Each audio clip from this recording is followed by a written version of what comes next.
We felt if the war was going to start on the mainland of Asia, there would be no way that it would not involve the Philippines. And to us, the position in the Philippines was crucial. It was our possession. It was, nobody liked the word colony, but it was our colony. And we felt that we should protect the Philippines in the same way we would protect California or the state of New Hampshire. The Philippines was not ready for war, but then it came without warning. The Japanese struck on December 8th, 1941, at the same time they attacked Pearl Harbor. The Japanese planes were so low, these were German pilots, so a good many of us still had such a low opinion of Japanese capabilities that we didn't believe that they were Japanese planes. But the realities very quickly came into focus, and we realized that this was honest-to-God war. In high school, and the Japanese propaganda machine was already working and telling us that this is no place for the Americans, this is a place for the Asians. Asia for the Asians, that's what they were saying. The Japanese were aware of some of these social difficulties, and the first leaflet that they dropped and said that when we liberate you, this is the day of liberating the Filipinos, and when we liberate you, never again will you be aliens in your own land and restricted from the Army and Navy Club. 22nd, 1941, the first waves of Japanese marched toward Manila. Most American and Filipino troops retreated to Corregidor and the Bataan Peninsula at the mouth of Manila Bay. We knew that they were landing at other places in the Philippines. We knew there would be a pincers movement which would sooner or later close in on Manila. And the problem came, when do you say to the Filipino people, yes, Manila is going to fall? On December 22, orders came from Washington that the military forces should make Manila an open city, and I had no written instructions, deliberately so, and I was simply told to do the best I can, and that was all.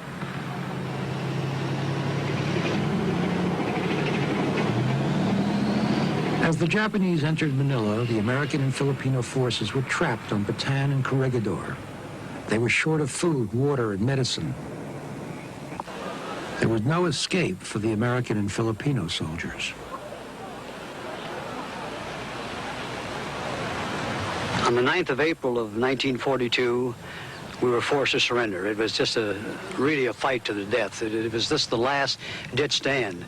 We had not encouragement, but direction from General MacArthur's headquarters that you will fight to the bitter end. Surrender is hopeless. It'd be futile to surrender. So we tried to abide by those instructions. Just couldn't resist any longer. We had to give up. Disease, starvation, even lack of water. Never before had America been so badly beaten. The Japanese were the masters of Asia.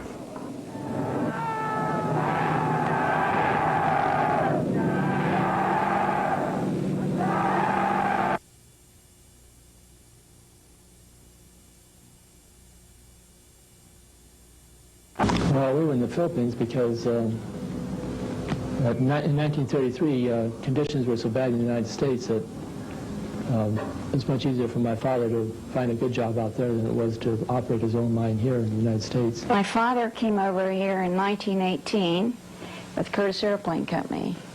My mother came over here in 1919 as a registered nurse. My father was working in a gold mine in the southern part of this island, and the rest of us were here. I was in the electronics business. I was a Philippine citizen, so through my father, he was Russian, but he had Philippine citizenship, so he could own property. I stood out in the port area, right close to where the Manila Hotel is located, and watched 54 Japanese bombers fly over on December the 10th, 2 days after Pearl Harbor. and in perfect formation, and they went over the Navy installation at Cavite and destroyed the entire installation in a matter of a couple of hours. Made two, maybe less than that, but they made 2 passes at it, and when they got through, there was nothing left. They attacked our installations at Clark Field with practically no resistance and wiped out our Air Force in one raid, or 2 raids. It all happened so fast that it was just hard to believe that all this was happening, and yet it happened. The Japanese, when they came in to Manila, took it over on January 2nd, rounded up civilians all over the city, and a few military personnel that were in hospitals. I can remember my father being told that my mother and I were to pack and himself 3 days of food and clothing and to be ready to be picked up. On the day that we got picked up, the Japanese soldier came to the, or it was actually an officer that came to the door and knocked on the door, and I opened it up. He said, "So sorry, must go." Most were brought directly here into Santo Tomas, but a few had been rounded up earlier and brought to a sports center, a large stadium. And we went in and through the gate, and got down out of that bus. The Japanese interned American civilians at Santo Tomas, an ancient Spanish university on the outskirts of Manila. Each room elected himself a leader, and the rooms and floors elected their leaders. And it wasn't long, a question of hours, before we had a group of responsible pre-war leaders duly elected by common consent to represent us. We had doctors and lawyers, and from the beginning, the Japanese permitted contact at what we called the gate, into which the Filipino friends were permitted to come and pass a package under Japanese supervision. We played softball right up to early 1944, and the Japanese were fascinated with that. The commandant's office and staff all came down to watch our baseball. We even had marriages in the camp amongst internees. The rest of the community life was purely and simply, as I say, of tending to the garden, looking after the sick, and doing the best you could in the way of food for survival. Said, oh, it'll only be a few weeks. And the other fellows say, well, it'll probably be 6 months. Nobody thought it would take the 3 years that it did take. I mean, this was a university that was not provided with bathroom, showers. I mean, there were toilets, yes. Any school would have that, but not showers. And that was very important. I mean, it was obvious then that Mr. MacArthur was not coming back next week. So the fellows who had been plumbers or contractors, they volunteered to do that, and they put showers. They were kind of Rube Goldberg type, but they certainly worked well. Of course, it was quite cramped quarters. Santo Tomas was a university, and what they did was take all the school furniture out of the classrooms and made them into dormitory-likes, and everybody was just crammed up against everybody. You had to climb over people to get back and forth. They had aisles, but they were quite narrow. And crying children and rattling potties all night and screaming mothers, and she's dirty, she brought the bugs in, I don't like her. And I was room monitor, so it was always me. I had to be the judge. We were running pretty low on toilet paper, and we were beginning to cut up things like tissue paper and stuff.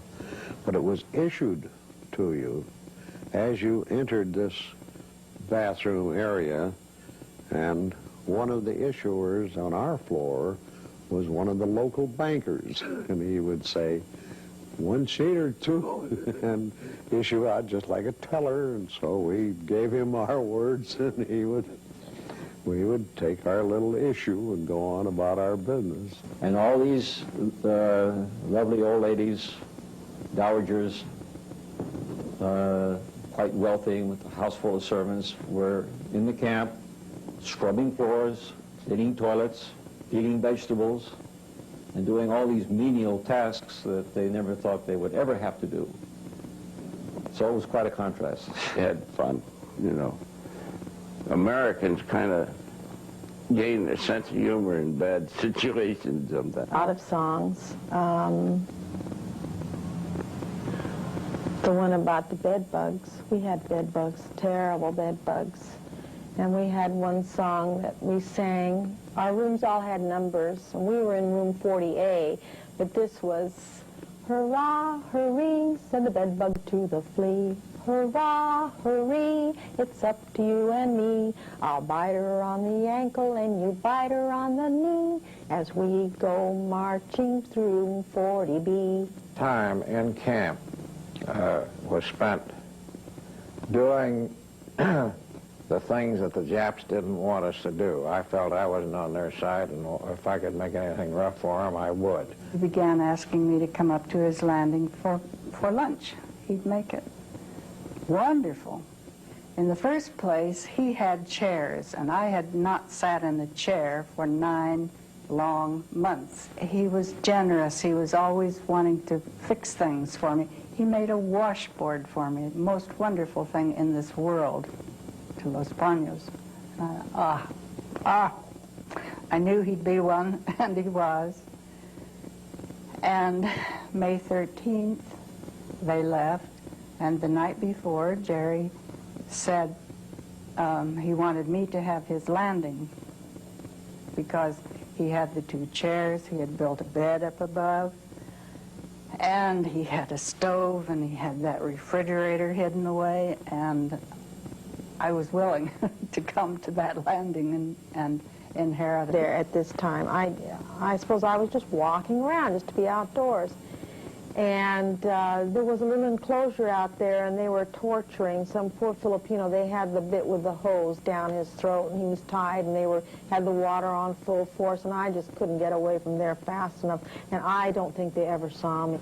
Certain things it was hard to rationalize in your own mind what they might do. But I knew it was dangerous, and I knew I was taking a risk. Well, I tried to get things that were representative of the moment. Of course, there's a picture of Japanese machine gun drill. They would set this machine gun up and carry on, and then they'd tear it down. They were just practicing. They'd move over a couple of 100 feet, like they'd moved 1,000 miles, so to speak, and set it up again. Well, I had to get a picture of that, and it wasn't easy, and I just didn't want... You can imagine what would happen if they'd have spotted me doing it. They wouldn't have felt kindly about it. Then there was the chow line and a big delegation of VIPs. There must have been 50 or 60 of them. Well, I'm going to get these guys because they're all colors, man. They had different color uniforms you wouldn't believe.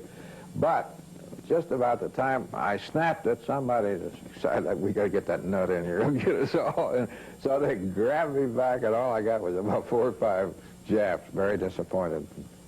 We had no idea what was going on, except what the Japanese-controlled newspapers told us. The American Navy was sunk at least 20 times. Several battleships were repeatedly sunk. I don't know how they raised them back up again, but they must have, I guess, according to the paper. In that projector. And we went by the gold bug, Edgar Allan Poe's gold bug principle, that the most obvious places where you don't look.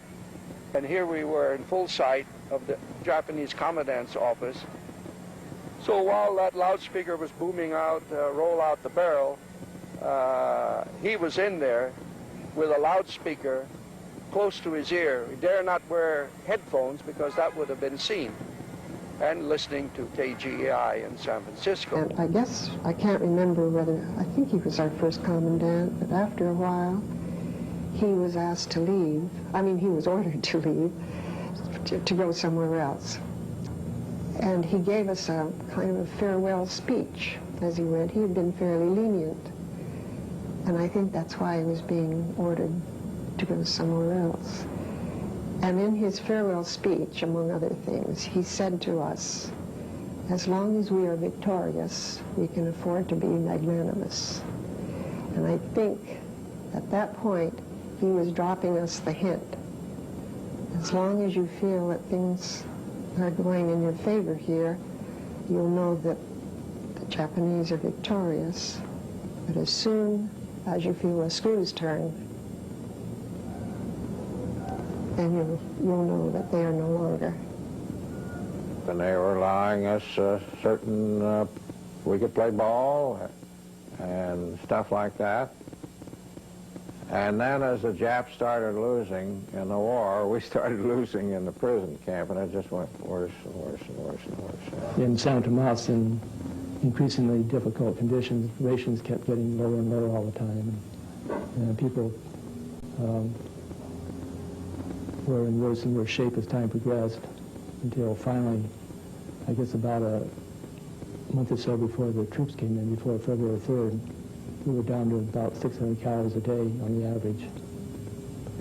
And so we had quite a few people die of malnutrition, starvation, and so forth. Sheds in, which were salty, very salty, and they had a smell terrible, but they were edible, so we ate those too. And we had a bunch of pigeons flying around the camp when we first started. Well, those disappeared after a while, and I understand the rats disappeared too, and all the cats and things like this all disappeared. We had rice that the Filipinos would normally feed to the pigs, full of worms and everything else. They just cooked it longer.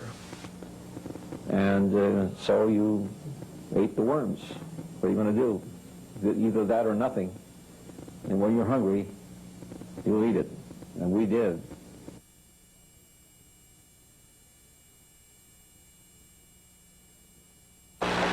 They assembled us in groups of 100, 4 abreast, searched us, took away whatever they wanted, and practically everything we had they took away. We heard continuous shots during the march. If you straggled or if you fell down exhausted, that was sudden death. They didn't have time for it. That was the end of it. A Japanese soldier. I looked down on him to a certain extent because he was so small, except for the fact that his rifle made him look a hell of a lot taller. He come across the road and pulled my canteen out of my cover and took a big drink of water out of my canteen, pulled the plug out of his canteen and filled his canteen out of mine, poured the rest of my water out on the ground, and then threw the canteen down in front of me. The next morning, they took me and beat me up both sides of my damn legs. I still got scars there where they beat me.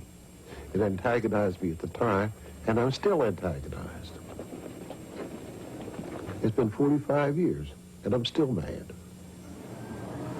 There's really not anything pleasant that I can recall about the March of Death, except one thing, and that was the beautiful Filipino people who did their best very valiantly to help us, oftentimes at the risk of their own life. They would try to give you a drink of water, they would try to pass a piece of sugar to you, or whatever they could do to make it a little easier for you. And many of them were killed because of that. Because the Japanese did not want any Filipinos to display any affection or loyalty to the American forces. The bodies of dead Americans were literally just lining both sides of the road, both sides of the ditches were dead Americans. I saw a Japanese tank deliberately swerve from its course and run over an American and just flatten him into the ground. His body became a part of the road. He was so flattened. The tanks, the trucks, the artillery pieces moved by horses, by cavalry, coming in the opposite direction, just a massive cloud of dust. The first thing I realized was the dust was so heavy, I couldn't see the guards across the road there. So I turned and made a break then. Robinette was rescued by Filipino guerrillas, the Hooks, led by communists and socialists. Japanese propaganda films made life look good for military prisoners. Sam Gracchio, a pilot, was among the captives. In the Camp O'Donnell, the first camp that we were imprisoned in, They buried 1,100 Americans and 14,000 Filipinos in just a 2-month period. Americans were dying at about 150 a day. Filipinos were dying at about 500 a day. Dead bodies would be around the camp maybe for 2 or 3 days before they were recovered and put in a grave. The food was bad. You lined up. It'd take you forever and a day to get through the mess line. It was terrible rice, worms and rocks in the rice. They had one water spigot for almost 15,000 people. Many guys stayed in line 8, 9, 10 hours. They would get to the water spigot. The Japanese would turn the water off. I came to the conclusion during the first 2 or 3 months of imprisonment that the Japanese had an intention. They wanted us to die. The Japanese occupation was one of the most traumatic periods of my life. I can hardly talk about it still. The Japanese occupation had taught the whole people that the only way you could survive was to take what wasn't yours. Lots of people did things that they would not ordinarily have done.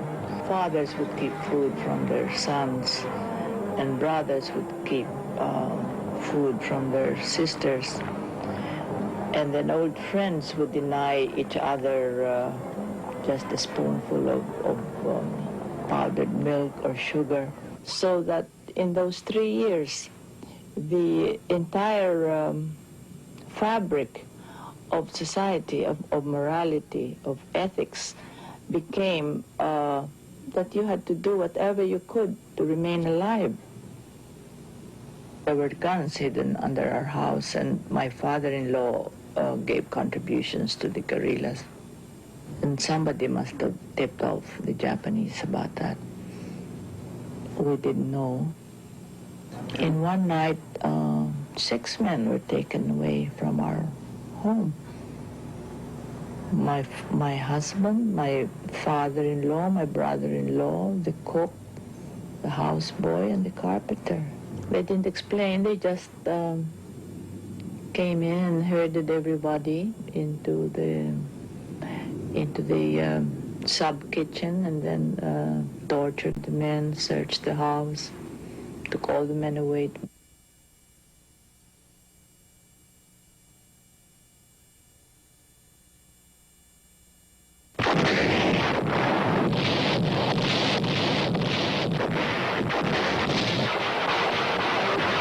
In October 1944, American forces returned to the Philippines. 2 days before the October 20th landing, Halsey's fleet came into the Tacloban area, bombarding the whole area with fire. I'll tell you, it was a night of hell, but yet it was welcomed because they knew that MacArthur was returning.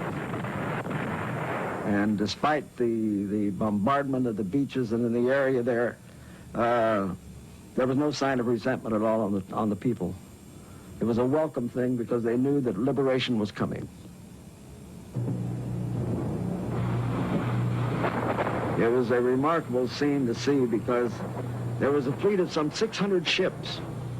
You had all these battleships and hundreds and hundreds of small landing craft that were out in the bay at Tacloban.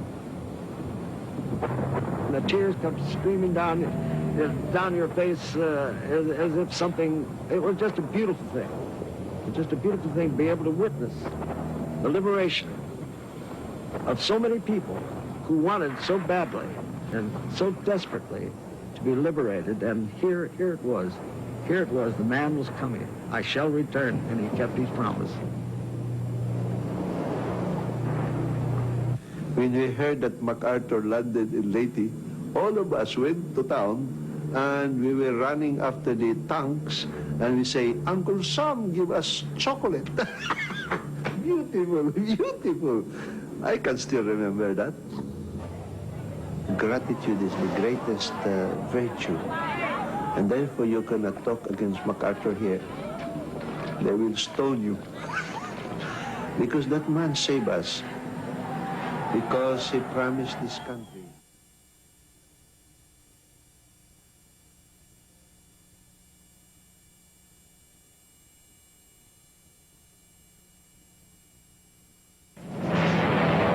battle for Luzon, the most populous Philippine island, was one of the biggest of World War II.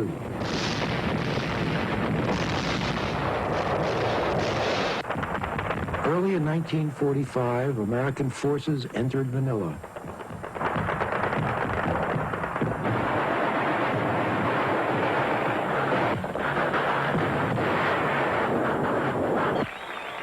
Their first objective was to free the American civilians interned at Santo Tomas.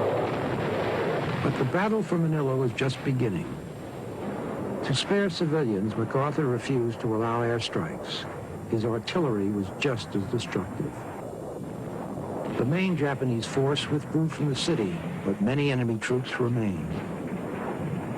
Trapped, they unleashed their fury on the population. So the rest of Manila, south of the river, the Pasig River, was cut off. And there the Japanese went on a rampage. They knew they were trapped, and so I think they just went crazy. It was an orgy of killing and destruction, completely insane. Japanese soldiers bayoneting children and then shooting at women and old men when they cross the streets, and just setting fire to houses and waiting until their occupants ran into the street and then shooting them down. And in Ermita, they took away droves of young girls to the Bayview Hotel, and I could hear their screams as they were being raped.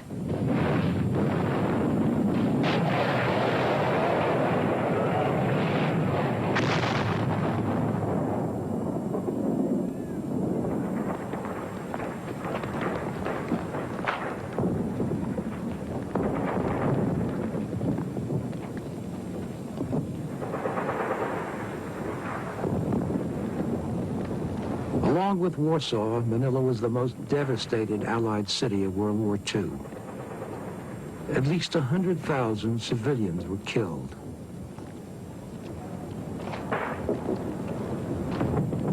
Manila was flat.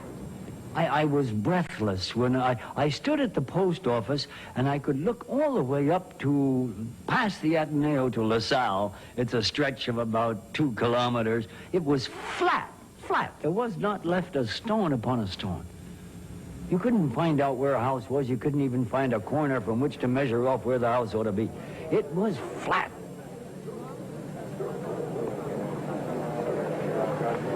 Blair Robinette was now a guerrilla commander north of Manila. The Americans rolled in, and when I first saw them,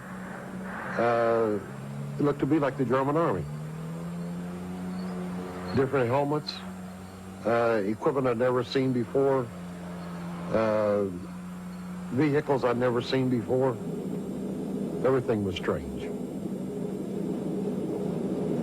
They wanted to know who was in charge, and I told them I was. The American captain told me, he said, well, disband your men because we're here, we'll take over now. And I said, do you have any way you could use them? He said, no. He said, just disband them. So I assembled everybody, give them a hail and farewell speech, and told them to go back to the farms and be good boys. Santo Tomas University, Jap prison camp, opens its gates to 3,700 internees. Hard-driving American forces sweeping the enemy from Manila, free men, women, and children held prisoners during the 3 years of Jap occupation. One of General MacArthur's first missions is to call. The American Army moves in. Signal Corps cameras record the happy day.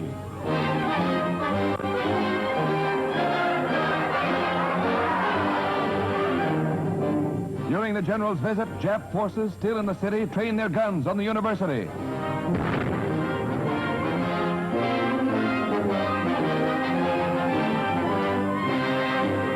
Many of the helpless internees were wounded by the enemy's fire.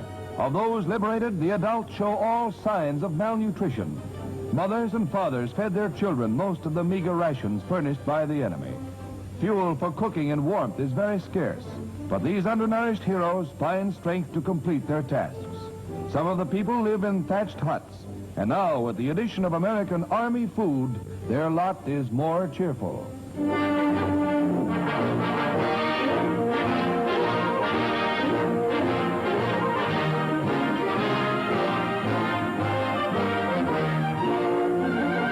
One of the finest things about freedom is news from home.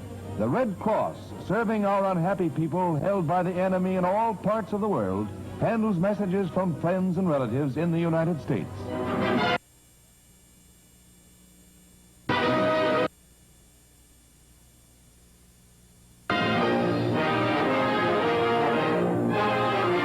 Red Cross field workers are nearly overwhelmed by the crowd, eager to have word of the homeland to which they will soon return in glory.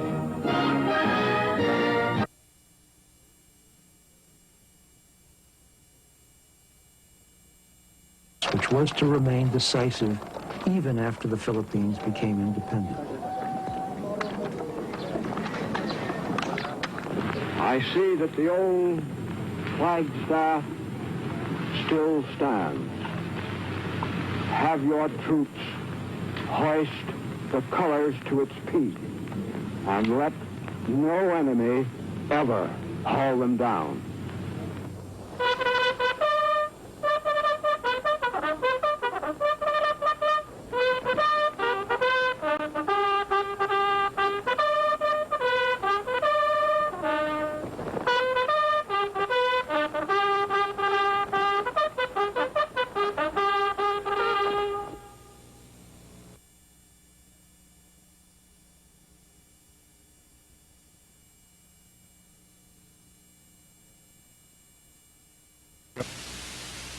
Going to show you some Signal Corps combat film that was taken during the liberation of the Los Baños prison camp.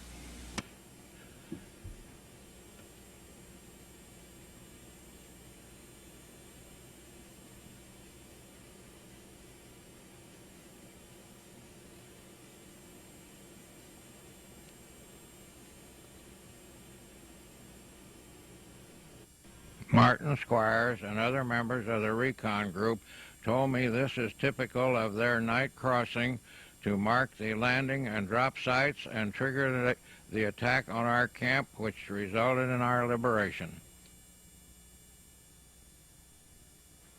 This is some of the guerrillas arriving at our camp at H hour.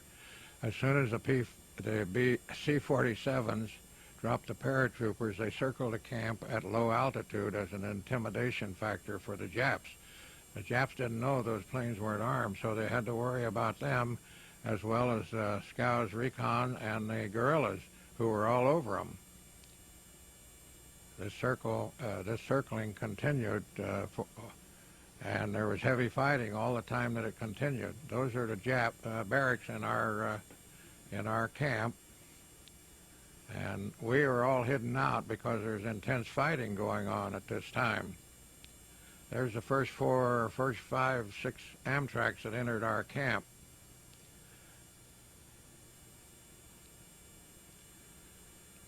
They stopped all but the first 6 down at the gym because they didn't have room to turn them around inside our camp. So they loaded patients from the hospital on the first Amtraks. That's the Jap barracks burning. That's the first shootout inside our camp. Previous to that, all the shooting was outside of our camp while they were killing off the Japs. That's our barracks burning there. This young lady was shot during the fighting, as was Jesse Treble with his arm tied up there. Actually, he was shot in the hand. This is loading the hospital patients in preparation for getting out of there. More hospital patients.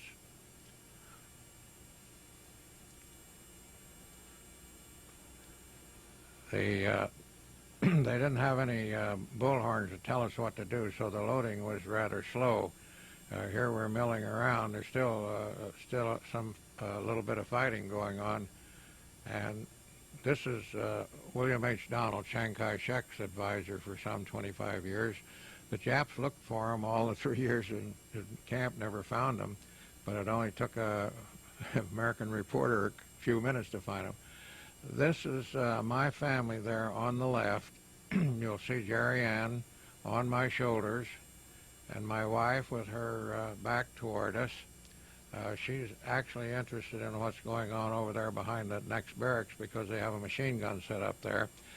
Our young son David is there wondering where I'm going. Actually, I'm going to get on an Amtrak that had just came up to turn around right at the end of our barracks.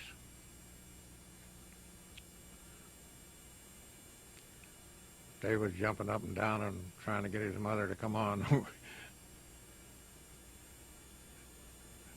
We're still, we have actually loaded up on Amtrak's, and these folks are getting ready to go down to the gym to get on Amtrak's. There's a few dead Japs in that ditch there, and you'll see some people wondering what dead Japs look like. We certainly knew what live ones looked like.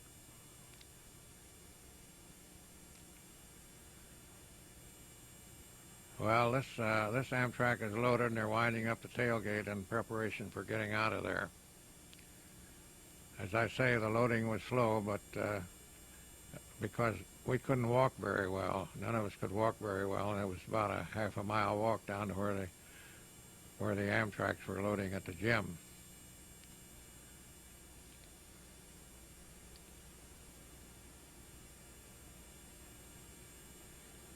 We were told we could only take one package per person. These Amtraks are loaded and leaving our camp. That's little Joe loaded with all young ladies on that one. These are leaving across the athletic field out the front gate, beginning to get out of there now. You'll see the gym in a minute. And there were 2,100 out there. Well, there's the gym, and there were 2,100 out there loading up. You see, they've just about got all of them out. This is our route to freedom. Down at the bottom on the right is where our camp is, and the green line going across the bay to Mamatid, where they put us in trucks and took us up to Montanlupa, where the federal prison is. One of the Amtraks dived off of a sandbank as it was entering the water and washed off some luggage and some passengers, and they're recovering them.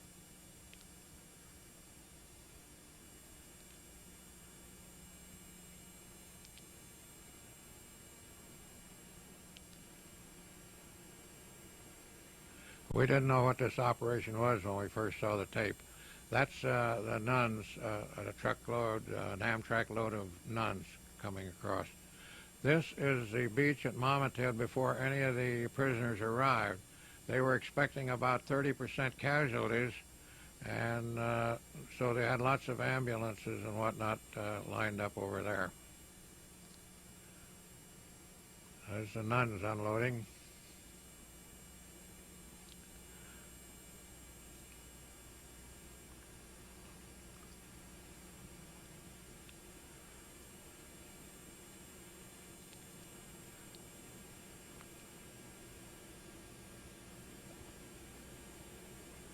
The Amtraks unloaded on the beach and lined up for the trip back.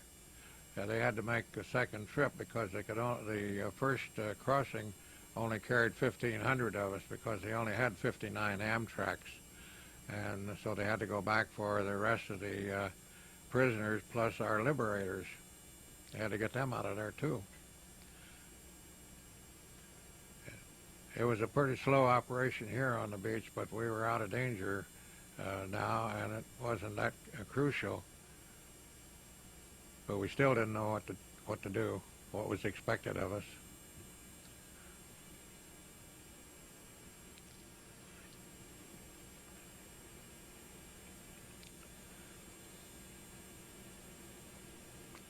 Well, there's Jack Purnell and his pretty wife. Jack was a roommate of mine in room 40 in the early days at Santa Tomas. And old Joe's sure glad to be on that side of the bay. We didn't know it at the time, but this was no man's land, this beach here, because the Japs didn't defend it, and it wasn't American held. But we're glad to be over there anyway. These two fellows there in the middle were Navy physicists. They were engaged in a ship degaussing program before the war. One of them is Tommy Opes there, about to pick his teeth.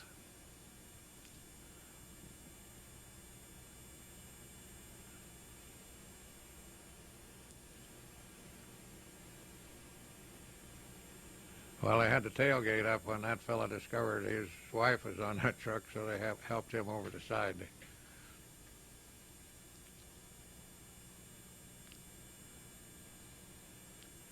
Well, they're pulling out, going to New Bilibid at Montanlupa. The Amtraks are lining up for the return trip to get the rest of the prisoners and the liberators. They're loading the hospital patients into ambulances here.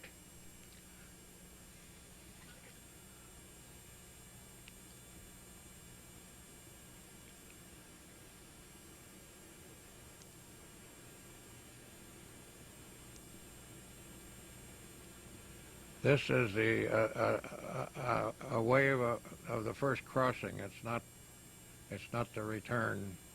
It's not the second crossing yet.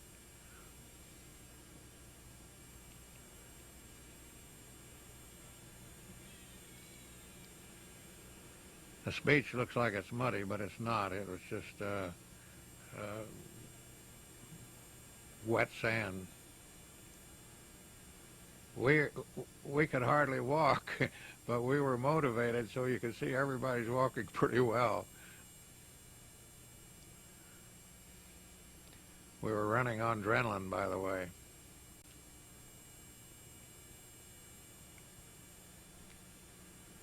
Well, this is New Bilibid Prison. These are the first ambulances to arrive. They just drove right in to the main gate, front gate, and unloaded us. We didn't know it at the time, but we were going to be there 2 weeks waiting for transportation home. But we enjoyed it. We were being fed regularly, and they were killing Japs, so that that made life worthwhile. That's a pretty young one there. As soon as we got to New Bilibid about 11 o'clock in the morning, so they were giving us candy bars, and before long they started feeding us food. It was celery soup and crackers they fed us. Well, there's the chow line. That's celery soup right out of a good old GI garbage can, and boy, did it taste good. That's Joanna Hornbustle, Earl's sister.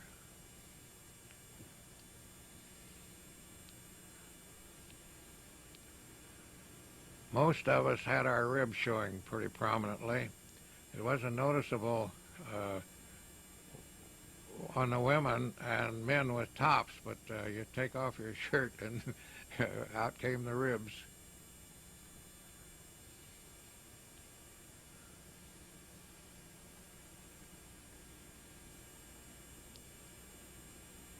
This lady on the left, we called her the blonde bomber. She was blonde and a nice-looking young lady.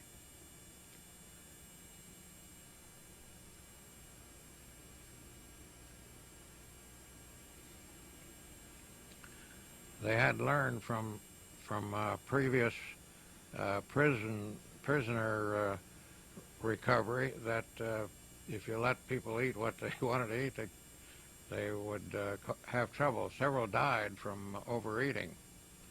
Well, this is the hospital tent in New Bilibid. We were in that tent at the time this was taken because our daughter had picked up a live 50 caliber shell that eject from the machine gun. They had to fight their way out with us, and all the ejects were falling in on us. So she was in there getting her hand treated. It's Jack Burnell there again. This is a chow line. It extended all the way around. There were 2,100 of us, so it took a while to get us fed.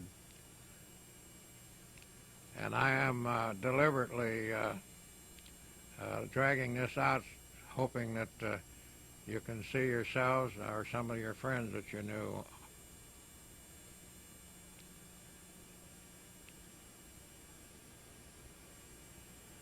Even though they didn't give us any heavy food, we could have all the soup and crackers we wanted.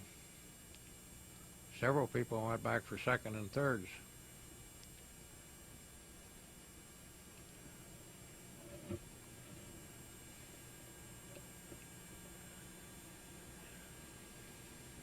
Some of the young ladies were asked to pose, and some did. The cameraman took liking to certain of the young ladies. There's those two boys. That's Roy Doig there that just received his crackers, and behind him is Tom Opes. They were both Navy physicists before the war. There's Joanna Hornbustle going back for seconds.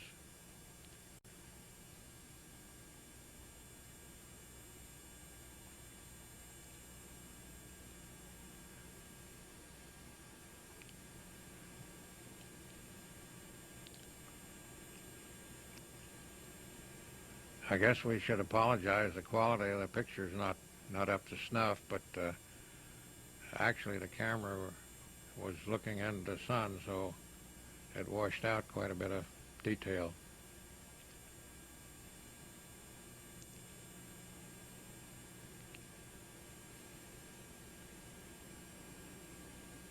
There's a mestiza married to an American GI.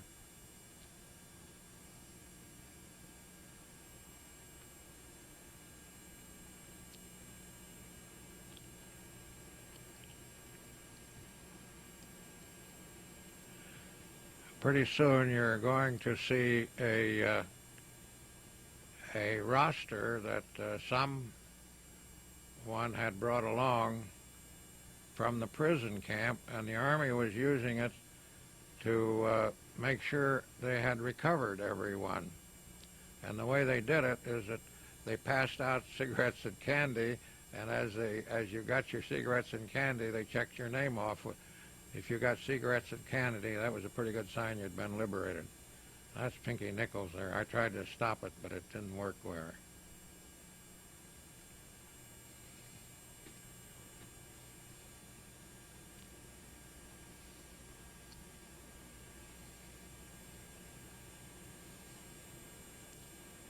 You know, there's one of these children here reminds me, we never heard a child cry or a baby cry or any sort of, they were so intrigued by the operation that there was not a sound came out of any child except David when a hot eject went up his pant legs.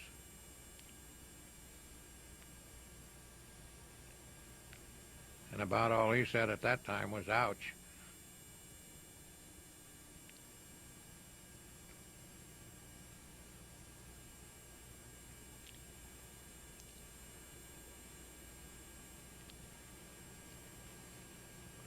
Well, they asked that young lady to pose while she was washing her dishes, and she did.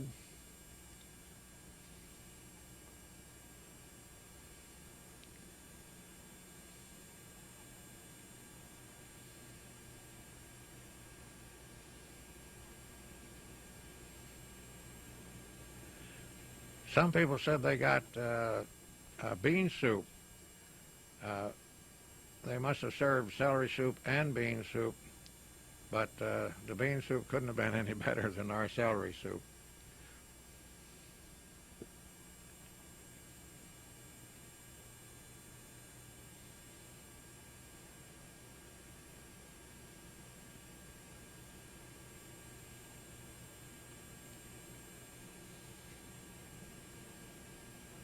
You recognize any of these guys?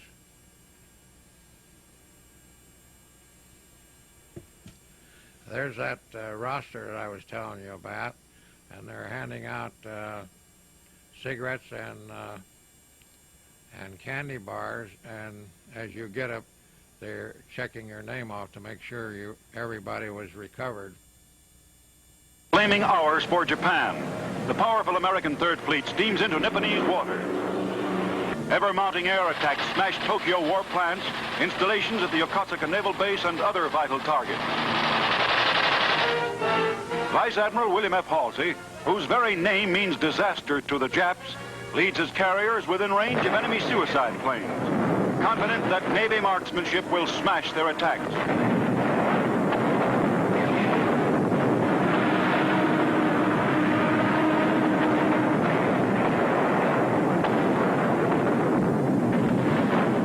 Within sight of the Jap coast, Halsey's battle wagons pour broadsides into shore targets.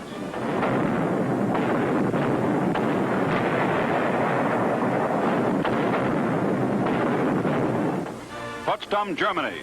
President Truman arrives for a conference of historic importance. Truman and Churchill demand that Japan surrender or be totally destroyed. Unknown to but a few people, gigantic American plants and thousands of mystified workers create a new and fearful weapon, the atomic bomb.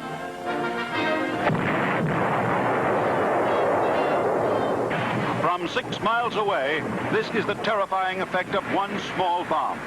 Just 2 are dropped upon Japan, and 2 great cities are wiped out.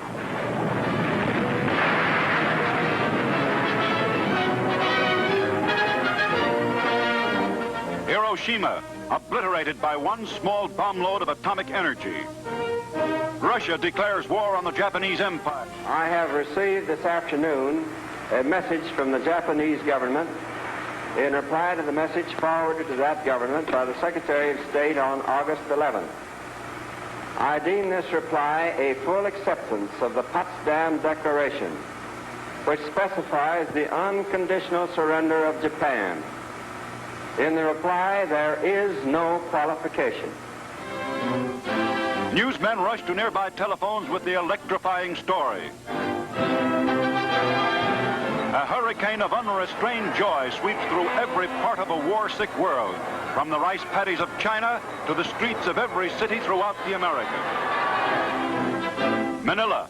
The Japs are instructed by General Douglas MacArthur, Allied Supreme Commander, to send a delegation to him for his first orders to Emperor Hirohito. Led by General Kawabe, they are escorted to American headquarters.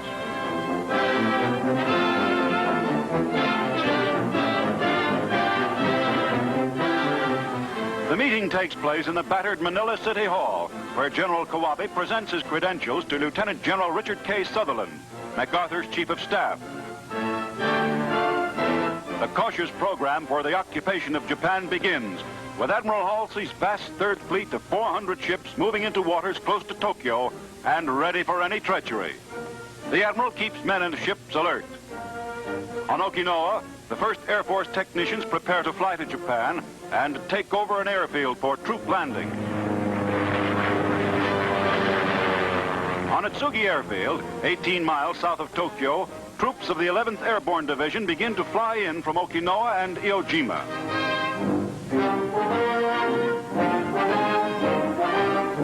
The first American prisoners to be liberated are seen at Atsugi. Japanese members of the liaison committee at the flying field report to General Eichelberger that all instructions have been followed. There is a sudden rush to meet an incoming plane.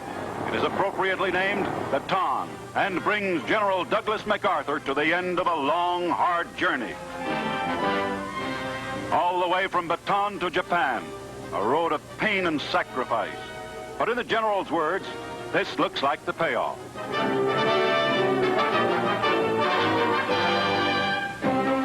Meanwhile, the Allied Armada moves into the entrance to Tokyo Bay, and Admiral Halsey boards the battleship South Dakota, flagship of Admiral Nimitz, to greet the Commander-in-Chief of the Pacific Fleet.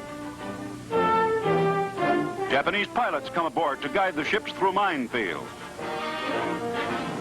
Now, the Marines of the 4th Regiment, 6th Division swarm ashore in assault boats to seize the big Yokosuka Naval Base in Tokyo Bay.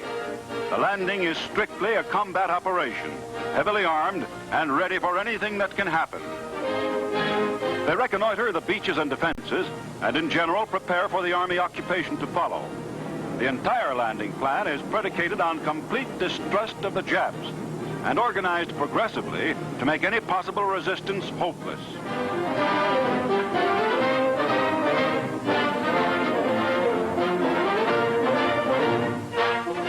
Jap Vice Admiral Tatsuka at the base salutes the American officers in command, and then sees the stars and stripes raised by Marines of the division that was overwhelmed on Bataan.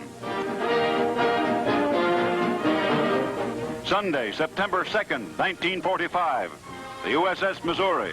General MacArthur, Supreme Commander, arrives for the surrender ceremonies.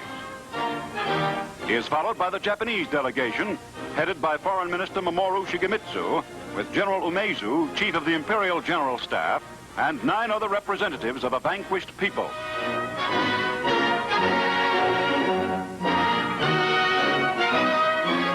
General MacArthur steps to the microphone to take charge of the historic proceedings and sternly faces his conquered enemy. The terms and conditions upon which surrender of the Japanese imperial forces is here to be given and accepted are contained in the instrument of surrender now before you. As Supreme Commander for the Allied Powers, I announce it my firm purpose, in the tradition of the countries I represent, to proceed in the discharge of my responsibilities with justice and tolerance, while taking all necessary dispositions to ensure that the terms of surrender are fully, promptly, and faithfully complied with. I now invite the representatives of the Emperor of Japan and the Japanese government and the Japanese Imperial General Headquarters to sign the instrument of surrender at the places indicated. Japanese Foreign Minister Shigemitsu is the first to sign in behalf of the Emperor of Japan.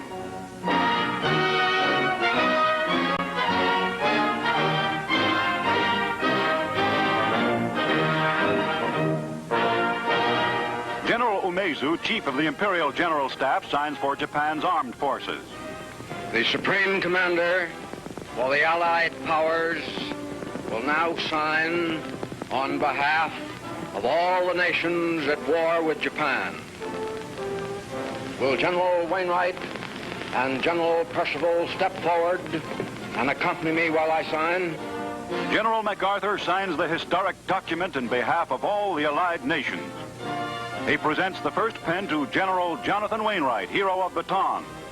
The second goes to Britain's Lieutenant General A.E. Percival, who surrendered to the Japs at Singapore.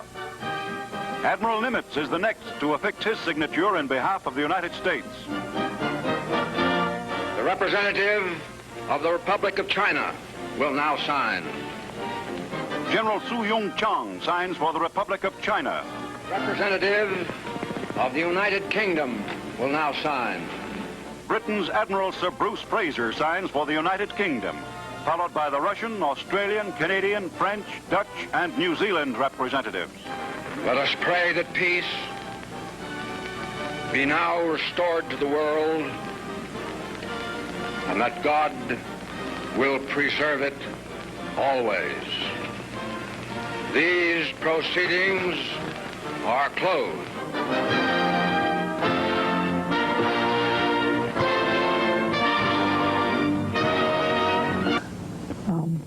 Tanks. I don't remember how many, maybe 20. We got out about 100 yards, and the Jap machine gun nest over on a little point of land opened up on us, and they were really pouring the lead into us. And nobody, fortunately, we were all, as I say, conditioned, and we dropped to the bottom of the Amtrak. December of 44, we had a chance to go up to all be together.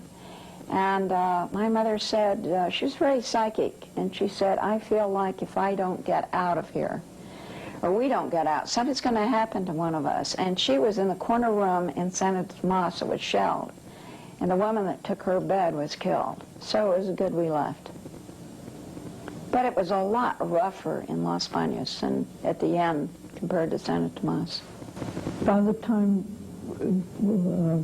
we went to Los Banos. The men had already been there and arranged a lot of things for us, and